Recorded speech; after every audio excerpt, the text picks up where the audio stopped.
Dear second inter economics students, welcome to the EPR education. Today in this video class, fourth lesson agriculture sector, 5 marks question and answers, fifth and sixth question. Fifth question name is explain the advantages of cooperative farming. సహకార వ్యవసాయం యొక్క ప్రయోజనాలు ఏమిటి? First of all, why did implement cooperative farming system in India?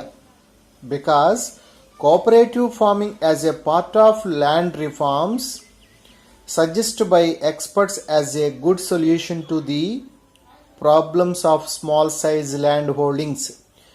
చిన్న కమతాల పరిమాణంలో ఉన్న వాటి సమస్యలను పరిష్కరించడం కోసము కోఆపరేటివ్ ఫార్మింగ్ ఇంప్లిమెంట్ చేయటం జరిగింది. ఇది భూ సంస్కరణలో భాగంగా అమలు చేశారు. కొంతమంది experts this is the good solution of problems of small size land holdings. చిన్న కమతాల సమస్యని పరిష్కరించడం కోసం ఇది ఒక బెస్ట్ సొల్యూషన్గా ఎక్స్పర్ట్స్ తెలియచేశారు. This type of farming is now in practice throughout the world. ప్రపంచవ్యాప్తంగా దీన్ని కోఆపరేటివ్ ఫార్మింగ్ ఒక బెస్ట్ ప్రాక్టీస్గా తీసుకుంటున్నారు. This program succeed in some countries like Germany, Denmark, Holland, USA and Italy by getting good returns. So ఈ దేశాల్లో cooperative farming implement చేసి మంచి రిటర్న్స్ని పొందుతున్నారు, మంచి ఫలితాలు పొందుతున్నారు. Next meaning, cooperative farming means wear the total land of village pooled into one unit formed together. So మొత్తం విలేజ్లో ఉన్న ల్యాండ్ మొత్తాన్ని సమీకరించి వన్ యూనిట్, ఒకే యూనిట్గా సాగు చేసే వ్యవసాయాన్ని కోఆపరేటివ్ ఫార్మింగ్ అంటారు, సహకార వ్యవసాయం అంటారు. అంటే గ్రామంలో రైతులందరి భూమిని ఏకఖండం చేసి ఒకే యూనిట్గా తీసుకొని సాగు చేసే వ్యవసాయం అన్నమాట. So this is the collective cooperative farming system అన్నమాట. Later they will hand over their land, cattle, implements etcetera to the society. సమాజానికి భూమినే కాకుండా ల్యాండ్తో పాటు ఇంకా ఇతరితర వ్యవసాయ పరికరాలు, పశువులు అన్నిటినీ కూడా ఒకే సమీకరించుకోవడం జరుగుతుంది, అప్పచెప్పడం జరుగుతుంది. The cooperative society will cultivate all these holdings as one farm. ఇక సాగు చేసేటప్పుడు ఒకే ఫామ్గా, ఒకే యూనిట్గా తీసుకోవడం జరుగుతుంది. ఆఫ్టర్ హార్వెస్టింగ్, వ్యవసాయం చేసిన తర్వాత, సాగు చేసిన తర్వాత, the returns will be distributed among the farmers in proportionate there land. సాగు చేసిన తర్వాత వచ్చిన పంటని వారి వారి కమతాల పరిమాణంలో పంట మొత్తాన్ని డిస్ట్రిబ్యూట్ చేయడం జరుగుతుంది. అంటే ఎవరికి ఎంత భూమి ఉంటుందో అదే అనుపాతంలో పంటని పంపిణీ చేయటం జరుగుతుంది. Hand over to the society. In cooperative forming the farmers will never lose their ownership right on land. భూమిపై యాజమాన్య హక్కుని ఎవరూ వదులుకోవాల్సిన అవసరం లేదు. జస్ట్ కోఆపరేటివ్ ఫార్మింగ్ సిస్టంలో land ownership right not loosed to the farmers. Just for farmers there land shifted to the cooperative society. ఆ cooperative సొసైటీకి ల్యాండ్ని షిఫ్ట్ చేయడం జరుగుతుంది తప్ప, but not lose the land ownership right. కేవలం భూమిని ఏకఖండం చేయడానికి మాత్రం అప్పచెప్తారు తప్ప భూమిపై యాజమాన్య హక్కు కోల్పోవటం జరగదు. Advantages of cooperative farming. First one is, in cooperative farming both the production and marketable surplus will increase. So cooperative farming సిస్టంలో ఉత్పత్తి అలాగనే విక్రయం కాగల మిగులు రెండూ పెరుగుతాయి. Because of big size farming cultivated in the cooperative system, then production will be rise. After then marketable surplus also increase. So cooperative farming సిస్టంలో పెద్ద సైజులో మనం సాగు చేస్తాం కాబట్టి కమతాల పరిమాణం పెద్దదిగా ఉంటుంది కాబట్టి ప్రొడక్షన్ విల్ బి రైజ్ మాట, ఉత్పత్తి పెరుగుతుంది. Next second one is there will be economies of large scale production, so the cost of production will fall. అంటే ఉత్పత్తి వ్యయం తగ్గుతుంది, ఎందుకంటే లార్జ్ స్కేల్లో మనకి ఎకానమీస్ ఆదాయాలు పెరుగుతాయి కాబట్టి ప్రొడక్షన్ పెరుగుతుంది, ఆదాయం పెరుగుతుంది, దానివల్ల కాస్ట్ ఆఫ్ ప్రొడక్షన్ అనేది రెడ్యూస్ అవుతుంది. Third one is land development activities also conducted. So చిన్న కమతాల రైతులు ల్యాండ్ డెవలప్మెంట్ యాక్టివిటీస్ చేయలేరు, but the cooperative system conduct to the land development activities because of able to the development activities on land in the cooperative society. Cooperative society లో land development activities సామర్థ్యం పెరుగుతుంది. Example land conversation, land reclamation, water shed programs etcetera. So ఇలాంటివన్నీ కూడా land development activities. So this type of activity is conducted only possible through cooperative system. Next, fourth one, cooperative farming enable the farmers to adapt new farm technology. So cooperative farming లో మనకి కొత్త రకమైన సాంకేతిక పరిజ్ఞానంతో సాగు చేసే సామర్థ్యం పెరుగుతుంది. Fifth one, farm management will be more effective and efficient. So కమతాల నిర్వహణ సామర్థ్యం అనేది బాగా పెరుగుతుంది, సమర్థవంతంగా శక్తివంతముగా పనిచేయడానికి అవకాశం ఉంటుంది. These are the different advantages arise only in the cooperative farming system. Next sixth question name is defects are problems in the agriculture marketing in India. So ఇండియాలో అగ్రికల్చర్ మార్కెటింగ్లో ఉన్న సమస్యలు ఏంటి లేదా లోపాలు ఏమిటో తెలుసుకుందాం.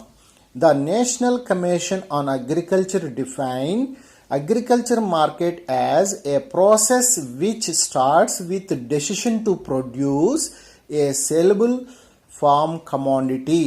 సో వ్యవసాయ ఉత్పత్తులను అమ్ముకోవటానికి తీసుకునే ప్రాసెస్ ఉన్న ప్రక్రియని వ్యవసాయ మార్కెటింగ్ అంటారు. And it involves all aspects of market structure of the system.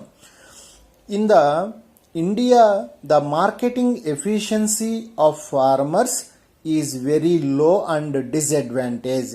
Indian marketing agriculture marketing efficiency అనేది అలాగనే ఫార్మర్స్ యొక్క ఎఫిషియన్సీ అనేది చాలా తక్కువగా ఉంది, అనేక రకాల డిసడ్వాంటేజెస్ ఉన్నాయన్నమాట. So what type of problems arised in agriculture market in India? One is existency of middle man. అంటే మధ్యవర్తులు ఎక్కువగా ఎగ్జిస్టెన్స్ అవుతూ ఉంటారన్నమాట ఈ అగ్రికల్చర్ మార్కెట్లో. Too many middle man existence between the farmers and actual consumers. వినియోగదారులకి రైతులకి మధ్య మధ్యవర్తులు ఉంటారు, అనేక మంది మధ్యవర్తుల యొక్క ఇన్వాల్వ్మెంట్ ఉంటుంది. So profit, agriculture marketing profit gain to the only middle man, catch to the middle man. Commission agents, traders, money lenders, వ్యాపారస్తులు కానీ అదేవిధంగా వర్తకులు, అలాగే వడ్డీ వ్యాపారులు, వీళ్ళందరూ కూడా they are cheat in the innocent farmers are illiterate farmers. So farmers, నిరక్షరాస్య ఫార్మర్ని, అమాయకమైన ఫార్మర్స్ని ఏం చేస్తూ ఉంటారంటే వాళ్ళు చీట్ మోసం చేయడానికి అవకాశం ఉంది. Second one is lack of transport facilities. The available means of transportation is inadequate and miserable. So ఈ రవాణా సౌకర్యాలు అనేవి అగ్రికల్చర్ మార్కెట్స్కి సరిగా లేకపోవటం, రైతులు పొలాల దగ్గర నుంచి గ్రామాల నుంచి మార్కెటింగ్కి సరైన సౌకర్యాలు లేకపోవటం. Most of the villages are not linked by railways and pucca roads. So రైల్వేస్కి మార్కెట్స్కి పక్కా రోడ్స్ అనేవి లేకపోవటం. Still bullock carts are used to transport products.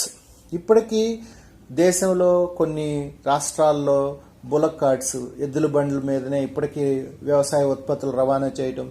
So the Indian farmers almost saleable in local markets, local mandis.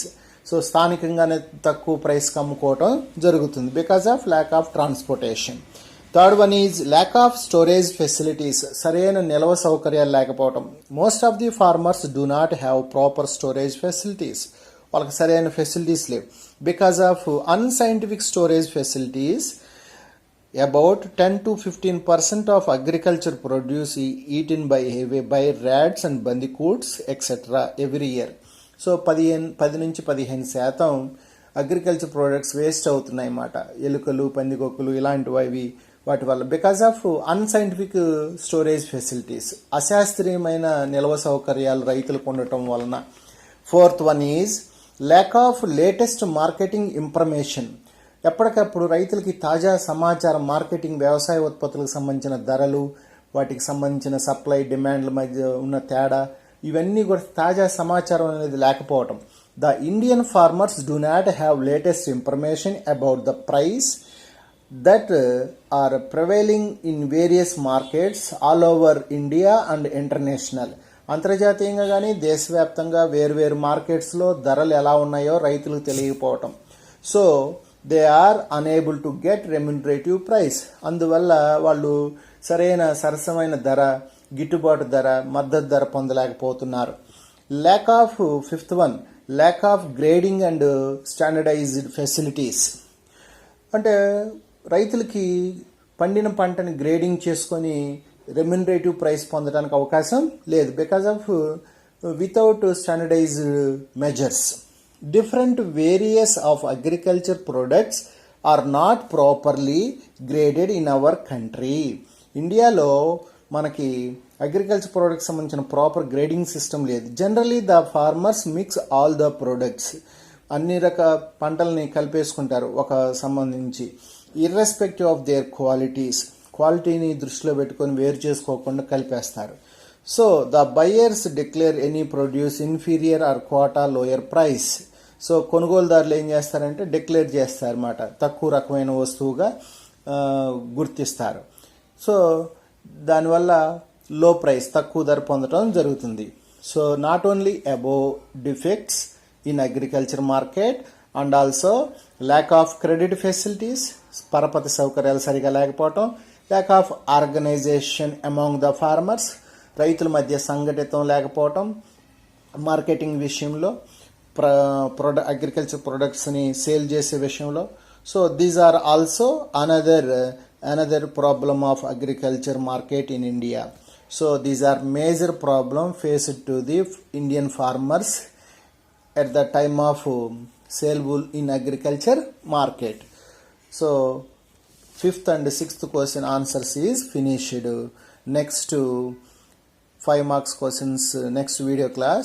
So these are also important questions. Dear students, carefully listen and read and write practice perfectly. Thank you for watching this video.